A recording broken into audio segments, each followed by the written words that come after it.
Урматтуу мекендештер, саламатсыздарбы? Бүгүн ушул айлык маянасы боюнча кичинекей маек куруп берсек, мен Караголов Мурзапаяз, кыргыз диаспорасынын кеңешинин юристи.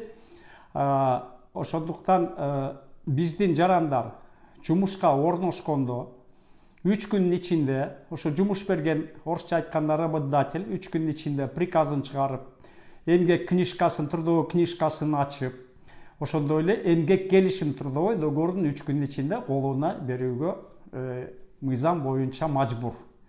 Эгерде биздин жарандарга эмгек келишим беребиз деп 1-2 ай созсо, анда биздин кеңешибиз 3 күн иштеп, бербесе ал жумуштан кетсеңиздер болот.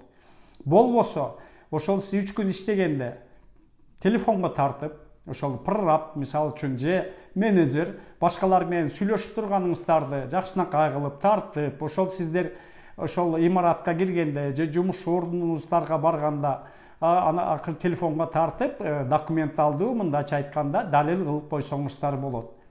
Анан эгерде трудовой договор менен, эмгек келишим менен жумушка кирсеңиздер, анда айлык маянаңыздарды бербесе, анда сөзсүз турда эч болбосо сот менен де утканга абдан чоң мүмкүнчүлүк болот. Эгерде эмгек келишими жок болуп калса, анда сотко да барса болот, бирок сотто анда сот далилди сөзсүз түрдө сурап калат. Ошондо анда айлык маянасын сот аркылуу да алганга абдан оор болуп калат. Ошондой эле 3 күн ичинде эски трудовой эмгек книжкасы болсо, ошого улантып жазса болот, болбосо биринчи жолу болсо, анда жаңы эмгек книжкасын ачып беришет. Эмгек маянасын бербесе, сылык түрүндө, бирок бизге кайрылсаңыздар, биз да колубуздан келген аракет кылабыз.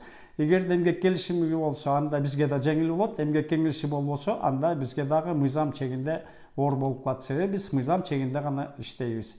Эгерде эмгек келишим бербесе, анда кайрылыңыздар, биз да кат кылып, ушунча биздин жаран иштейт экен, эмгек келишим бербептирсиздер деп, анда аракет кылып көрөбүз. Укканыңыздарга чоң рахмат.